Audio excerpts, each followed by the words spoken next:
ஓம் சாந்தி. ஓம் சாந்தி. அனைவருக்கும் வணக்கம். இனிய காலை வணக்கம். இன்னைக்கு நாம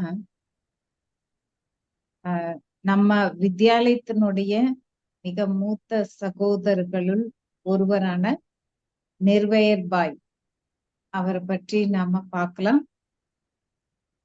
அதாவது நம்ம பாபா மீட்ல மவுண்ட் அப்ல பார்த்துட்டு தான் இருந்திருக்கிறோம்.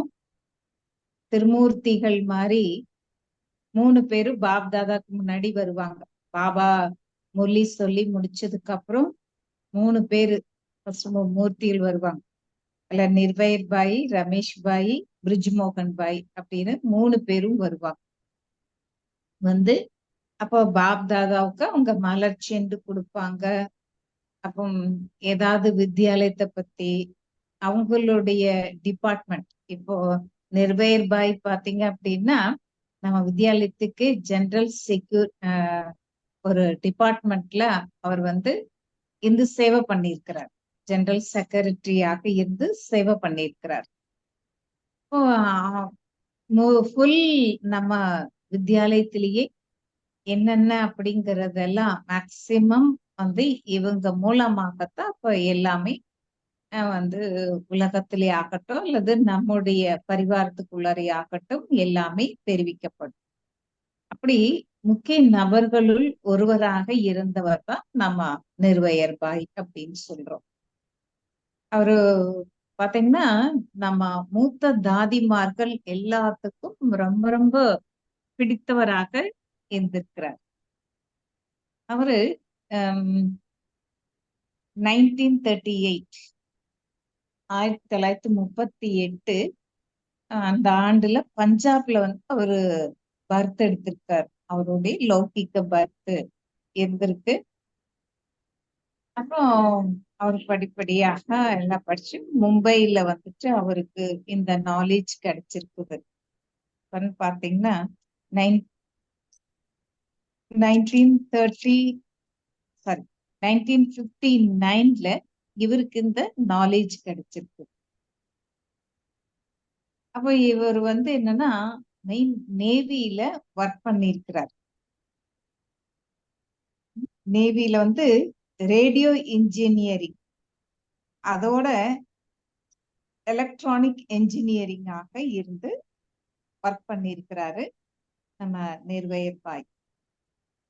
அப்போ இவர் ஒர்க் பண்ண அந்த நேரத்துல இவர் கூட எல்லா ஃப்ரெண்ட்ஸுகள்லாம் இருந்தாங்களே, ஃப்ரெண்ட்ஸ் சர்க்கிள் எல்லாம் இருந்துட்டு இந்த மாதிரி ஒரு தியானத்துக்கு போகணும் அப்படின்னு அவங்க எல்லாமே டிசைட் பண்ணிட்டு ஒரு நாள் இந்த மாதிரி அந்த மும்பைல இருந்தப்போ ஒர்க் பண்ணிட்டு இருந்தப்போ போயிருந்துருக்கிறார்.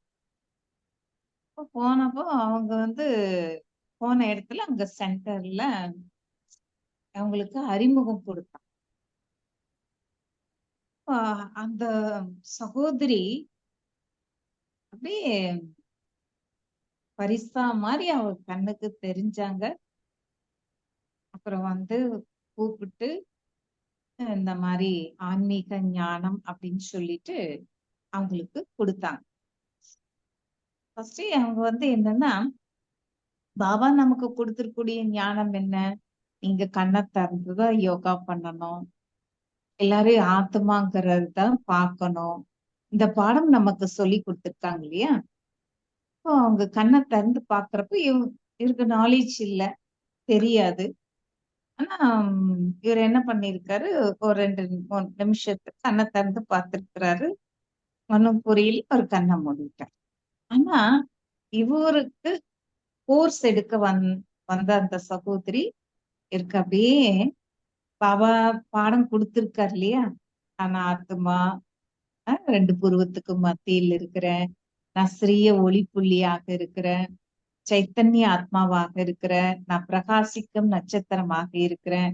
இந்த மாதிரி நாலேஜ்ங்கிறது பாபா நமக்கு ஆத்மா ஞானம் கொடுத்திருக்காங்க இல்லையா. அத அப்படியே அந்த சகோதரி அவங்க அந்த கான்சியஸ்ல இருந்துட்டு இவருக்கு திருஷ்டி கொடுத்துட்டு அப்புறம் கோர்ஸ் எடுத்திருக்காங்க. இவருக்கு ஜஸ்ட் அந்த கண்ணை மூடுனப்போ அப்படியே இவருக்கு நல்லா ஃபீல் ஆகுது. தான் வந்து ஏதோ ஒரு எனர்ஜியா இருக்கிறேன் அப்படிங்கிறது இவரு உணர்ந்திருக்கிறார். உணர முடிஞ்சிருக்குது அப்ப அந்த நேரம். அந்த ஒரு அமைதிங்கிறது அந்த இடத்துல அவருக்கு ஒரு அனுபவம் ஆனது. அப்படி எ இந்த பாத்தீங்க அப்படின்னா, நிர்வேயர் பாய் நாம மவுண்ட் அபுல பார்த்துட்டு தான் இருக்கிறோம். பிரம்மா பாபாவோட மம்மா கூட மம்மா கூட நியர்லி ஒரு 6 வருஷமா பாய்ஜி இருந்திருக்கிறாங்க கூடவே. அப்புறம் வேணா அவங்க நல்லா பார்த்து உங்களோட இருந்திருக்கிறவங்க. அதே போல சகார பாபா, பிரம்மா பாபா கூட 10 வருஷமாக இவர் இருந்திருக்கிறார். அப்போ மும்பைல அவர் இருக்கிற இடத்துக்கு பக்கத்துல இப்படி போய் எல்லாமே கிளாஸ் எல்லாம் கேட்டு எல்லாம் வந்துட்டே இருந்திருக்கிறார். இப்போ வந்து என்ன சொன்னாங்க அப்படின்னா, ஒரு முறை அம்மாவுடைய வருகை இருந்திருக்குது மும்பைல. இவர் ரொம்ப எல்லாருமே ரொம்ப சந்தோஷப்பட்டாங்க. இப்ப இவரும் வந்து ரொம்ப சந்தோஷம் அடைஞ்சாங்க. ஓ! நம்ம ஹெட் குவார்ட்டர்ல இருந்து வர்றாங்க அப்படி. அப்போ இது வந்து அம் இவருக்கு ரொம்ப பிடிச்சிருந்தது. ஓ! பெரியவங்க வர்றாங்க அப்படின்ட்டு அம்மாவோட கிளாஸ் எல்லாம் வகுப்பெல்லாம் கேட்டுட்டு அ ரொம்ப சந்தோஷப்பட்டாங்க. யாரு நிர்வேத் பாய்ஜி ரொம்ப அவருக்கு பிடிச்சிருந்தது. சரி, இது வந்து நாம என்ன பண்ணணும் அப்படின்னா, ஃபர்ஸ்ட் கோர்ஸ் எடுக்க வந்திருக்கிறாரு. கோர்ஸ் எல்லாம் கேட்டுட்டே வந்திருக்கிறாரு. கோர்ஸ் எல்லாம் எடுத்து முடிச்சுட்டு, ரெகுலர் கிளாஸஸ் எல்லாம் அப்படியே தொடர்ந்து கேட்டுட்டு வர்றாரு. அப்போ அவருக்கு கொஞ்சம் கொஞ்சமாக நல்ல அனுபவங்கிறது ஆச்சு. மம்மா பார்த்தாரு. நல்லா வந்து இவருக்கு அனுபவம் கிடைச்சது. அவர் ஃபர்ஸ்ட் என்ன சொல்றாருன்னா, ஃபர்ஸ்ட் யோகா பண்ணப்போ ஒரு செமி இது டிரான்ஸ்ல மாரி போனாராம். அதாவது உட்கார்ந்து அப்படியே இவரு தியானம் பண்ணாரு. தியானம் கொஞ்ச நேரம் ஒரு 1/2 மணி நேரம் செஞ்சு முடிச்சதுக்கு அப்புறம் பார்த்தா, எல்லாம் ஒயிட்டா தெரிஞ்சதாம். இவரு உட்கார்ந்த கார்பெட் கூட ரெட் கார்பெட்டும் ஒயிட்டா அவருக்கு வந்து தெரிஞ்சுதாம். அந்த மாரி ஆ ஒரு நல்ல சூழ்நிலை, நல்ல ஒரு ஆன்மீகத்தினுடைய தாக்கம் வந்து இவருக்கு கிடைச்சிருக்குது. அதனால என்னன்னா, இவரு தினமும் போக ஆரம்பிக்கிறாரு. அடுத்தது மம்மா வருகையில நம்ம ஃபுல்லா அத யூஸ் பண்ணிக்கணும் அப்படின்னு இவருக்கு ஒரு நல்ல ஆர்வம் ஏற்பட்டுச்சு. ம் வந்து கேட்டாங்களாம். இது மாரி மம்மா கிளாஸ் எல்லாம் எடுத்தாங்க, எல்லாம் பண்ணாங்க. அது போல நல்ல தியானம் பண்ணணும். அதுக்கு நான் என்ன பண்றது? இது மாரி நானு ஃபுல்லா சர்வீஸ் பண்ணணும்னு நினைக்கிறேன். எதுக்கு என்ன பண்ணணும்? அப்படின்னு எல்லாம் இவரு கேட்டிருக்கிறார். அதுக்கு மம்மா என்ன சொன்னாங்கன்னா, நீங்க ஒரு நாளைக்கு 8 மணி நேரம் அந்த யோக தபஸ் பண்ணணும் அப்படின்னு.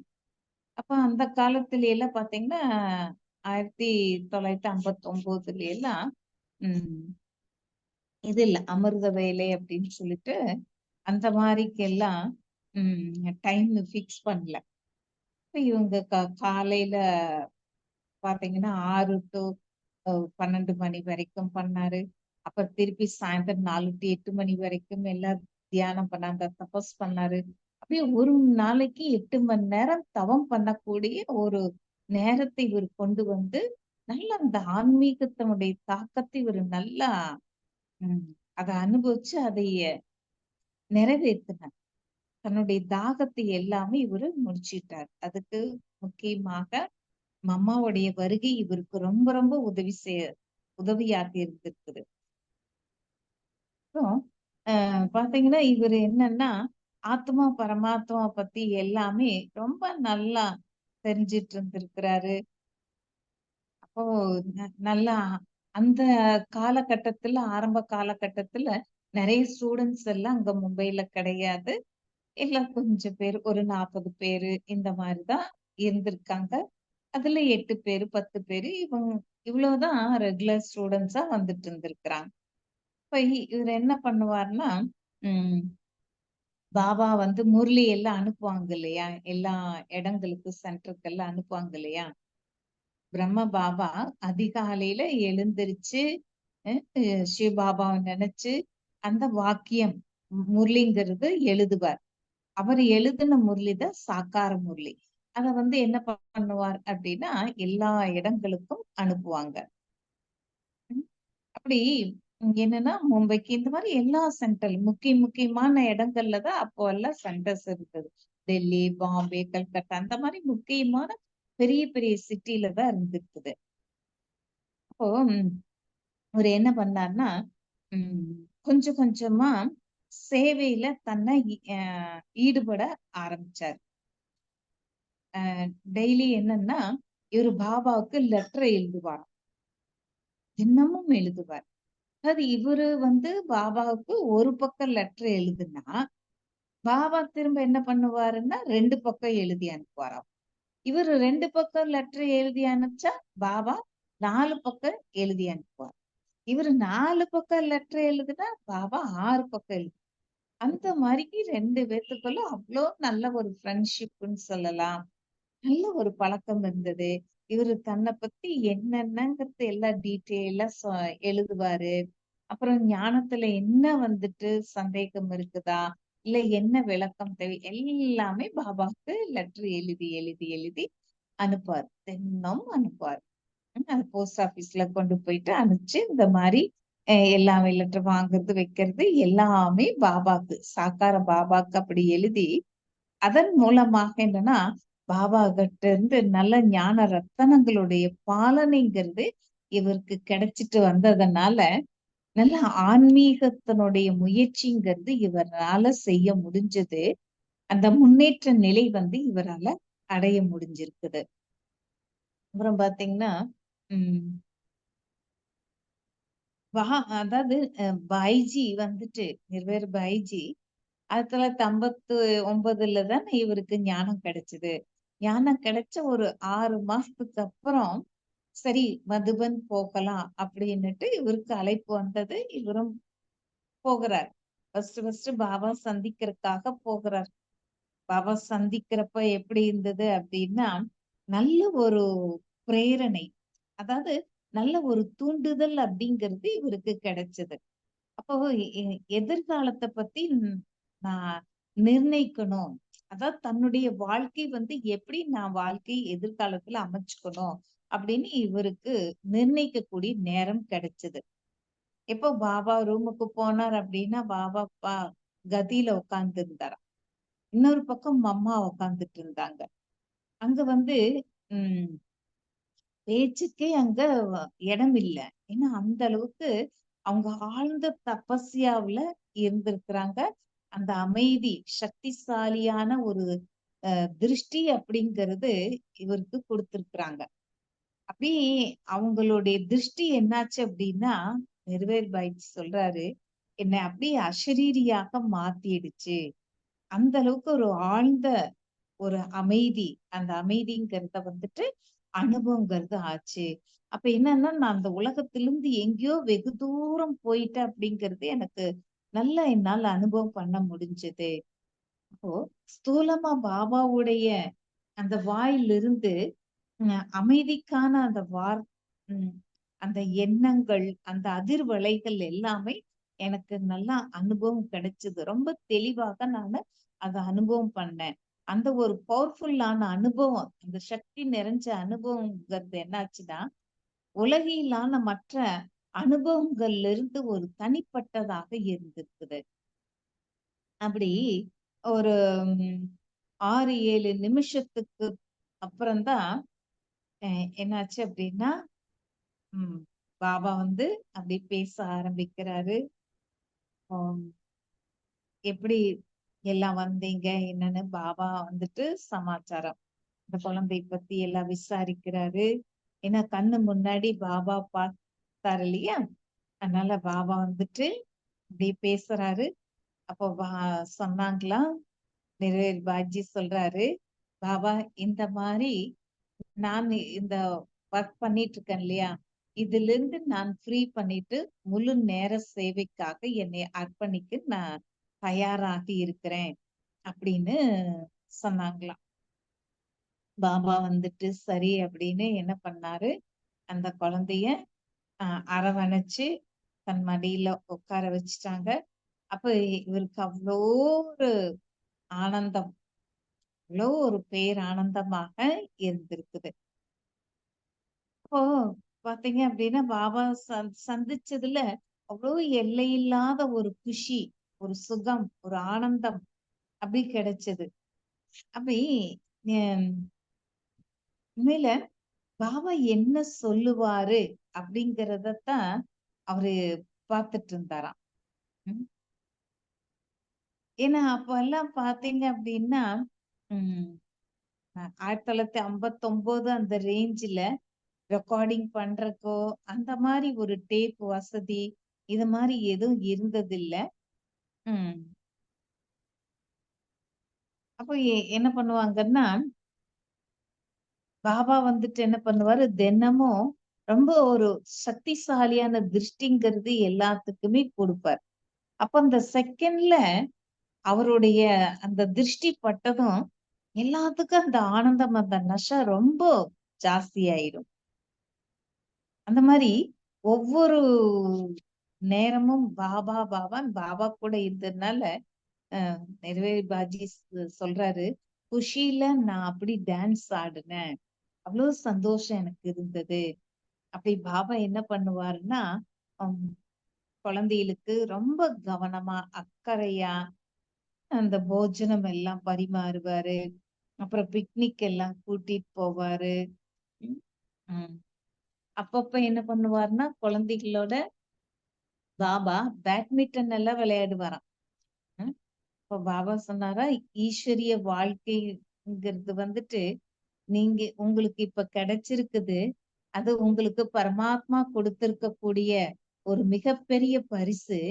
அதனால இந்த வாழ்க்கை நீங்க வந்து நல்லா உங்ககிட்ட தக்க வச்சுக்கணும். அதாவது இந்த வாழ்க்கையை நீங்க நல்ல விதமாக வாழணும், பயன்படுத்திக்கணும் அப்படின்னு சொல்லுவாராம். அப்போ அந்த மாதிரி பாபா வந்து என்ன பண்ணுவாருன்னா படிப்பும் கொடுப்பாரு, அதே சமயத்துல விளையாட்டும் இருக்கும். ஆனா இல்ல பேலன்ஸ் ஆக இருக்கணும்ட்டு பேலன்ஸ் ஆக வச்சிருப்பாராம்.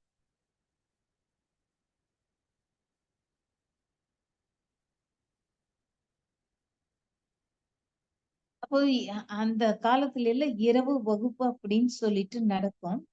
அந்த சமயத்துல ஃபர்ஸ்ட் மம்மா வந்து என்ன பண்ணுவாங்கன்னா எல்லாத்துக்கிட்டையும் பேசுவாங்க. இன்னைக்கு எல்லாருமே எல்லாம் என்ன செஞ்சீங்க, எல்லாம் முரளி எல்லாம் இன்னைக்கு என்ன முரளி கேட்டீங்க, பாபா இன்னைக்கு என்ன சொன்னாரு அப்படின்னு ஒவ்வொருத்தரை பத்தியும் உம் ஒவ்வொருத்தர்கிட்டயும் கேட்பாங்க.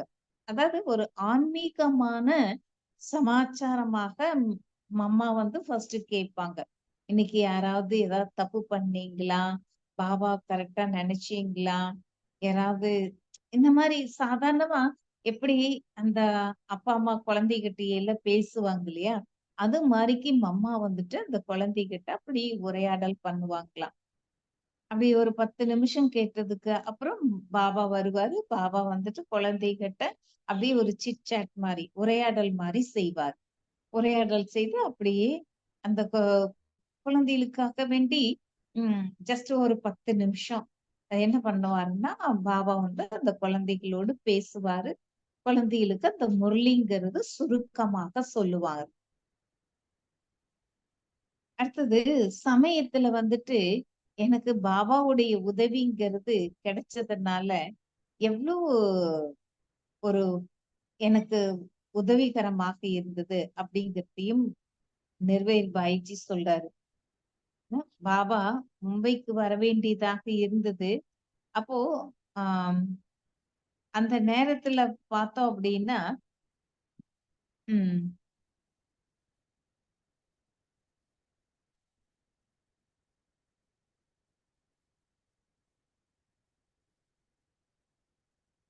இப்போ மும்பையில பாபா வந்ததன் அந்த நேரத்துல இவர் வந்து என்ன செஞ்சிருக்காரு அப்படின்னா பாபா கூடவே இருந்து உம் நல்லா அவர் கூட அந்த ஆன்மீகத்தினுடைய தாக்கம், ஆன்மீகத்தினுடைய சக்தி அடையணும் அப்படின்னு ரொம்ப நல்ல தாகமா இருந்தாரு. அதை நல்லா பயன்படுத்திட்டார். அந்த சமயம் ஃபுல்லா பாபா கூட இருந்தே அவர் நல்லா யூஸ் பண்ணிட்டாரு. அப்போ ஒரு நாள் அப்படி என்னன்னா பண்டாரத்துல ஹம் பைசாங்கிறது ரொம்ப குறைவா இருந்துச்சு. அதாவது அடுத்த வேலை இப்ப காலையில் நேரம் அப்படின்னா அடுத்தது மதிய நேரத்துக்கு உணவுக்கு பாத்தீங்கன்னா அந்த அளவுக்கு பொருட்கள் இல்லை. அப்போ அந்த பண்டாரம், அதாவது அந்த கிச்சன், அடுத்தது அந்த ஸ்டோர் ரூம், இது எல்லாம் பொறுப்பா பார்க்கக்கூடிய அந்த சகோதரி வந்துட்டு பாபா கிட்ட சொல்றாங்க, பாபா இந்த மாதிரி பண்டாரத்துல இன்னைக்கு வந்து சாமானம் ரொம்ப கம்மியா இருக்குது, பொருட்கள் எல்லாம் இல்ல, அடுத்த நேரம் வந்து எல்லாம் சமைக்கிறதுக்கு எல்லாம் தேவைப்படுது அப்படின்னு வந்து சொல்றாங்க. அதுக்கு பாபா வந்து உடனே என்ன சொல்றாருன்னா, கவலைப்படாத, பாரு நீ 12 மணிக்கு பாரு, பாபா வந்துட்டு ஏதாவது செய்வாரு அப்படின்னு. அதே போல பாபா சொன்னது போலவே கரெக்டா 12:30 மணிக்கெல்லாம் என்னாச்சுன்னா ஒருத்தர் வந்து அமௌண்ட் கொண்டு வந்து கொடுக்குறாங்க, பணம் கொண்டு வந்து கொடுக்குறாங்க. கொடுத்தது அடுத்து என்னாச்சுன்னா, அப்போ பண்டாரத்துக்கு என்ன தேவை, சமையலுக்கு அந்த பொருட்கள் எல்லாம் என்ன தேவை அப்படிங்கிறத எல்லாம் லிஸ்ட் போட்டு வாங்கிட்டு கொண்டு வந்து கொடுத்தாங்க. அப்ப என்ன இதுல என்னன்னா, பாபாக்கு வந்து அந்த அளவுக்கு சிவபாபா மேல விசுவாசம், நம்பிக்கை ரொம்ப அதிகமா இருந்தது. அவர் சொல்லுவாராம், இந்த அதாவது குழந்தைகள் எல்லாமே என்னுடைய குழந்தைகள் இல்ல, எல்லாம் பாபாவோட குழந்தைகள். அப்போ சிவ பாபா தான் இந்த குழந்தைகள் எல்லாத்தையும் தேர்ந்தெடுத்திருக்கிறார். சிவ பாபாவுக்கு தான் இவங்க எல்லாரும் குழந்தைகள், என்னுடைய குழந்தைகள் இல்ல. அப்போ அவரோட குழந்தைகள் அப்படின்னா அப்ப அவருக்கு வந்து அக்கறை இருக்குது, அவருக்கு பொறுப்பு இருக்குது, அவர் இந்த குழந்தைகளை எல்லாத்தையும் நல்லா கவனமாக பார்க்கணும், செய்யணும், அவருக்கு பொறுப்பு இருக்குது அப்படின்னு எந்த கவலை இல்லாம அவர் அப்படியே திரும்பி தியானத்துல இருந்தாராம்.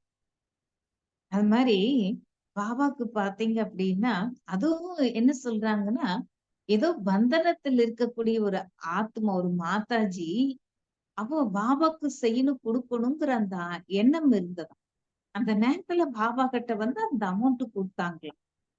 இது மாதிரி பாபா என்ன செஞ்சிருக்கிறாருன்னா, ஒவ்வொரு குழந்தைகளுக்கும் அவ்வளவு கவனம் கொடுத்து, அவ்வளவு அவங்கள கவனிச்சு, அந்த ஆன்மீக பாலனைங்கிறது எல்லாம் கொடுத்திருக்கிறார். அதே மாதிரி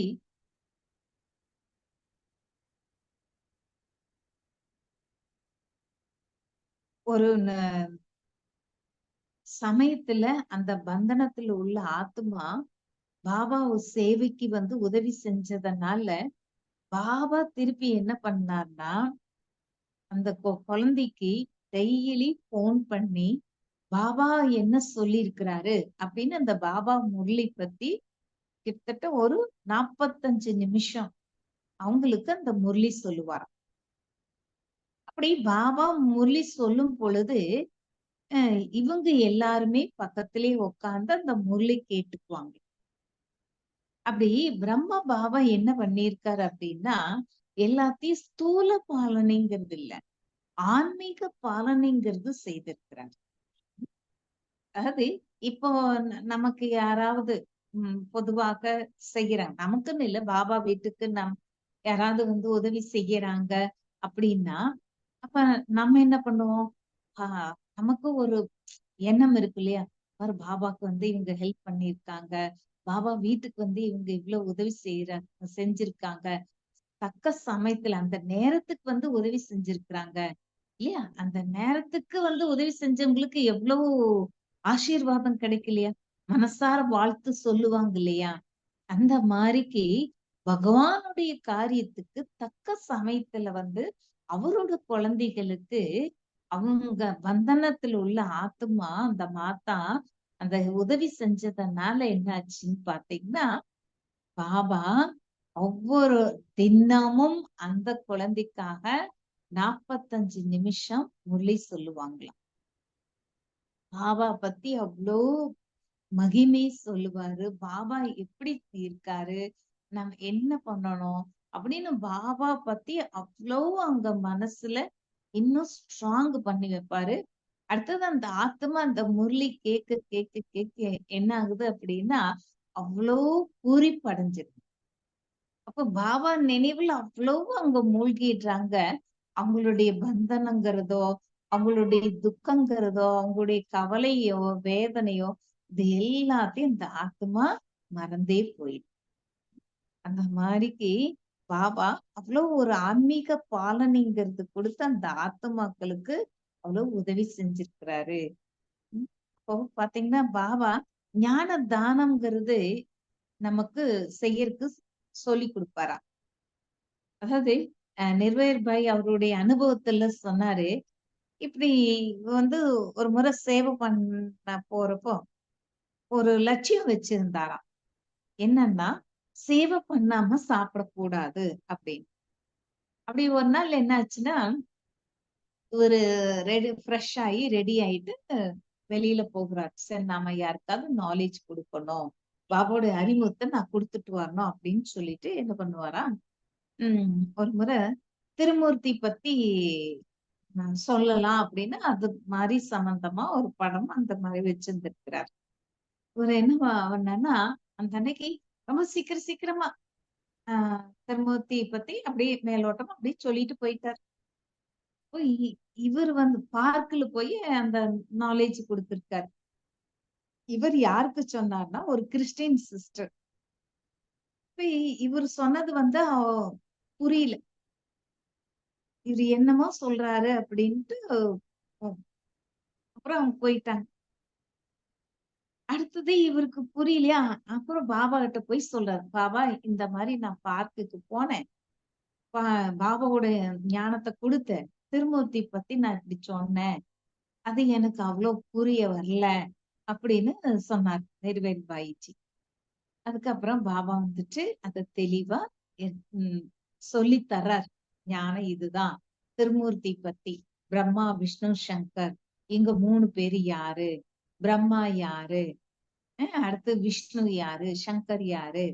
அப்ப இந்த பிரம்மாங்கிறது ஏன்னா எல்லாருக்குமே திருமூர்த்தி படம்னு பார்த்தா சந்தேகம் வருது இல்லையா.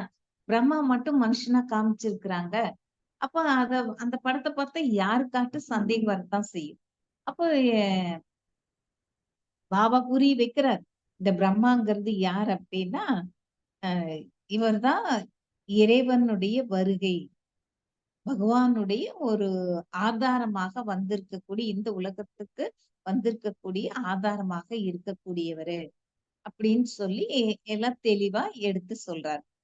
இப்ப இது சொல்லி இவர் புரிஞ்சதுக்கு அப்புறம் அடுத்தது என்ன ஆகுது அப்படின்னா அடுத்த நாள் அதே மாதிரி பார்க்குக்கு போயிட்டு ஞானம் சொல்லலாம், நம்ம சேவை பண்ணலாம் அப்படின்னு போறார். பாபா மாதிரி கொஞ்சம் வயசானவர் வந்தாராம். அவருக்கு சொன்னார், இந்த மாதிரி இவர் தாங்க பிரஜாபிதா பிரம்மா. இவர் வந்து மனிதன் குலத்துக்கு தந்தையா இருக்கிறாரு. அப்ப கடவுள் வந்து நிராகார பரமாத்மா. அவர் ஒளி புள்ளியா இருக்கிறாரு. அந்த ஒளி புள்ளியான இறைவன் இந்த பிரம்மா மூலமாகத்தான் நமக்கு எல்லாத்துக்கும் இந்த ஞானங்களை எல்லாம் சொல்றாரு. இந்த உலகத்துக்கு வந்து தர்மத்தை படைக்கிறாரு. இப்படி எல்லாம் சொல்லி அந்த ஞானத்தை எடுத்து சொல்லி அந்த சென்டர் கூட்டிட்டு வர்றார். அப்போ கூட்டிட்டு வந்தா என்ன ஆகுது அப்படின்னா இங்க வாங்க சந்திக்கலான்னு கூட்டிட்டு வர்றார். கூட்டிட்டு வந்தப்ப என்னாது இங்க பாபா இருக்கிறார். பாபா சந்திக்க வைக்கப்ப என்னாச்சு அப்படின்னா பாபா சொல்லாரு, நீ என்ன மாதிரியே தான் இருக்கிற அப்படின்னு சொல்லிட்டு பாபா அந்த குழந்தைய தன் பக்கத்துல உட்கார வச்சு பொண்ணை அந்த குழந்தைக்கு அந்த ஆத்மாவுக்கு எல்லாமே சொல்லி அவ்வளவு அன்பா தட்டி கொடுத்து எல்லாம் அந்த பாலனைங்கிறது செஞ்சிருக்கிறார். அதான் சொல்லுவாங்க வேற எந்த சத் சங்கத்திலயும் இந்த மாதிரி குருக்கோ முனிவருக்கோ இது போல எல்லாமே இருக்காது. ஆனா இந்த இடத்துலதான் உங்களுக்கு இது மாதிரி பரமாத்மாவுடைய அதாவது பாலனை எப்படி ஒரு தாய் வந்து குழந்தை பாலனை செய்யறாங்களோ அதே மாதிரி இங்க பாபா அந்த ஆத்மாவுக்கு அந்த ஆன்மீக பாலனை அப்படிங்கிறத கொடுத்திருக்கிறார். இது மாதிரி உம் பாபா வந்துட்டு அப்படி அவர் தன்னுடைய அனுபவத்தை செஞ்சிருக்கேன் அப்படிங்கிறத சொல்ல வந்திருக்கிறார்.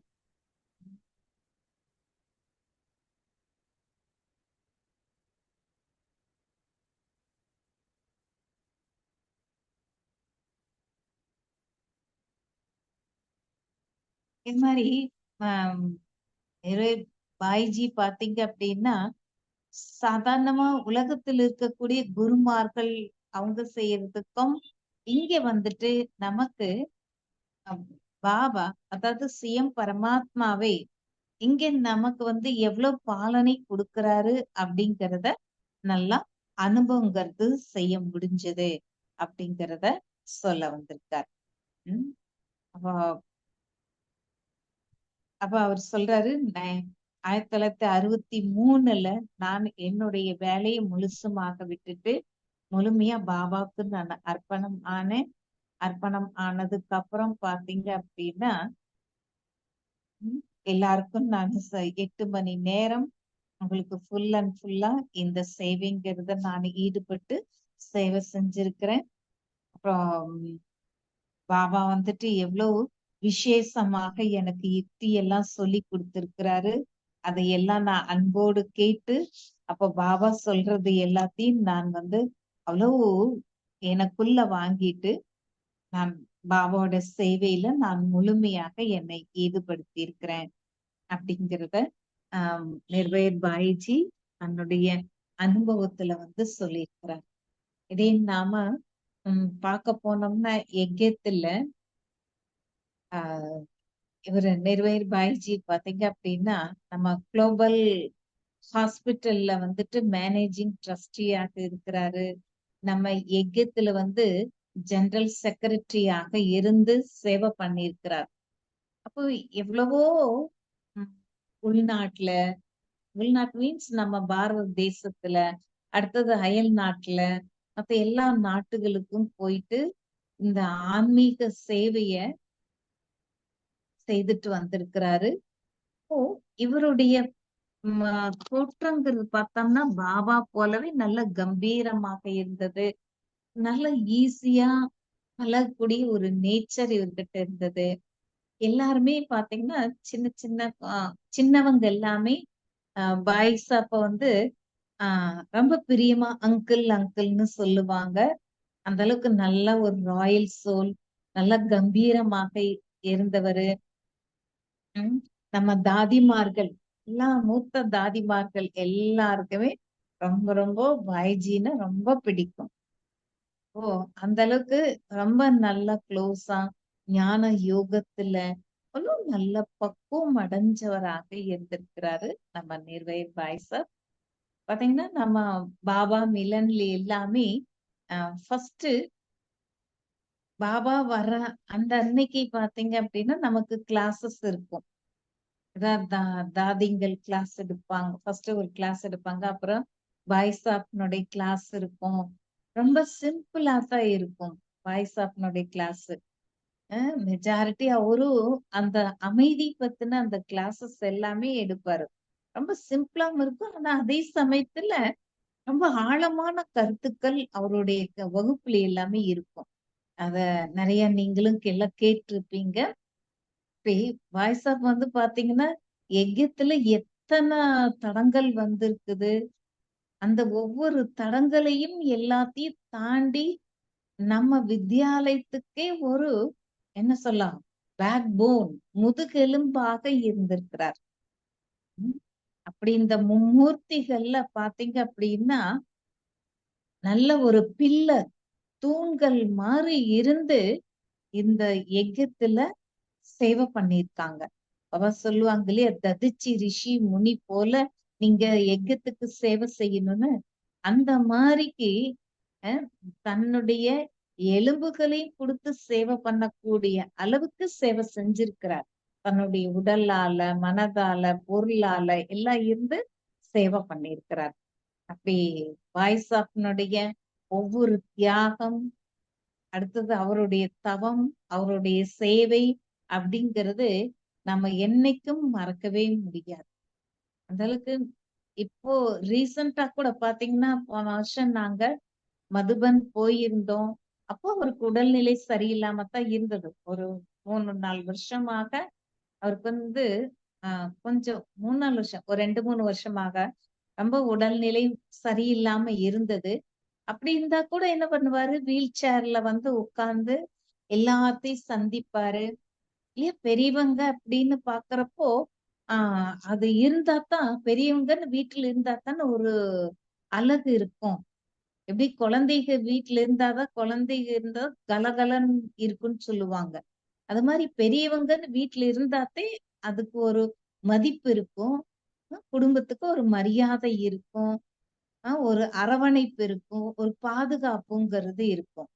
அந்த மாரி நம்ம ஃபுல் எக்கத்துக்கே ஒரு அரவணைப்பாக இருந்து, ஆன்மீக பணியில, இந்த ஆன்மீக சேவையில அவ்வளவு முன்னோடியாக இருந்திருக்காரு நம்ம நிர்வயர் பாய் சாப். இப்போ வருஷம் வருஷம் பார்த்தீங்க அப்படின்னா, ஆனுவல் மீட்டிங் அப்படின்னு சொல்லிட்டு சர்வீஸ் மீட்டிங் நடக்கும்.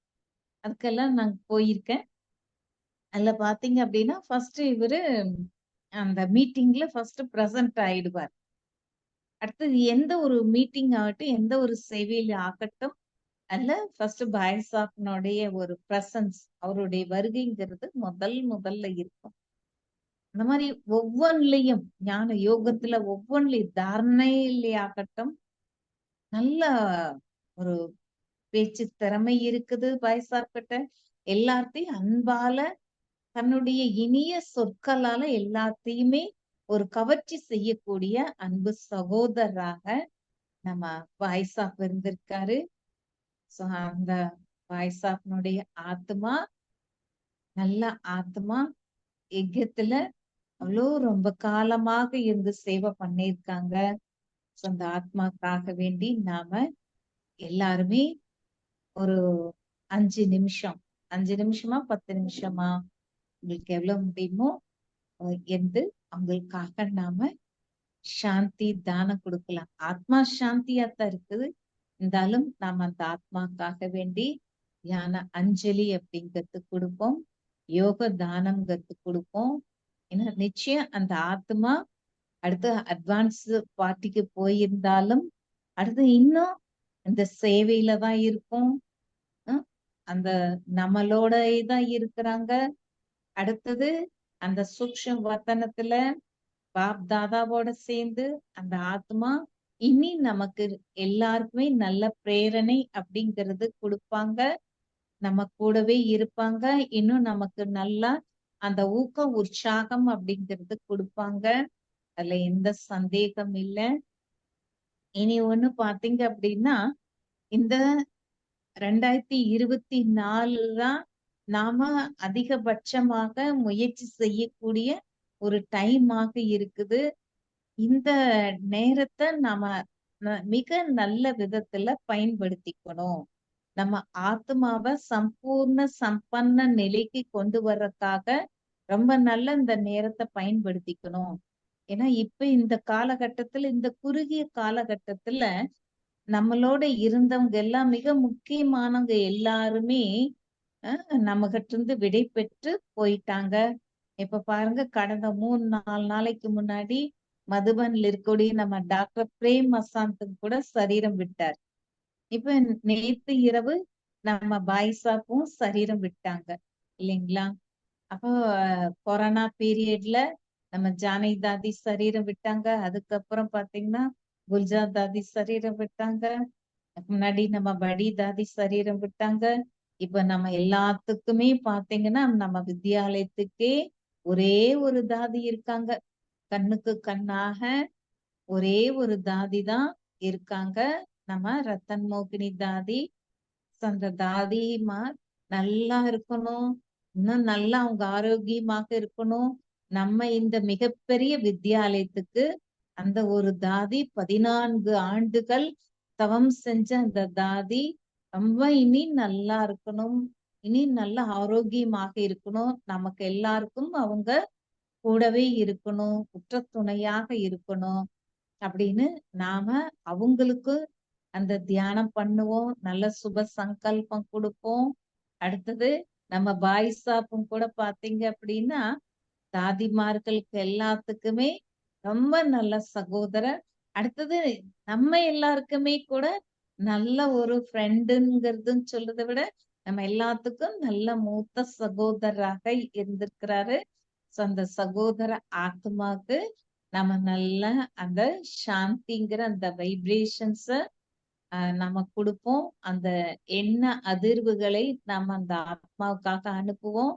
அந்த அமைதியான எண்ண அதிர்வுகளை அந்த ஆத்மா அடைஞ்சு இனி அந்த ஆத்மா இந்த யஜ்யத்துக்கு இன்னும் நல்லா ஸ்ட்ராங்கா ஆகறதுக்கு நல்லா நாம அவங்களுக்கும் யோகதான் பண்ணுவோம். சரிங்களா? ஓம் சாந்தி. நாம ஒரு 10 நிமிடம் யோக தானம்ங்கிறது செய்வோம். ஓம் சாந்தி.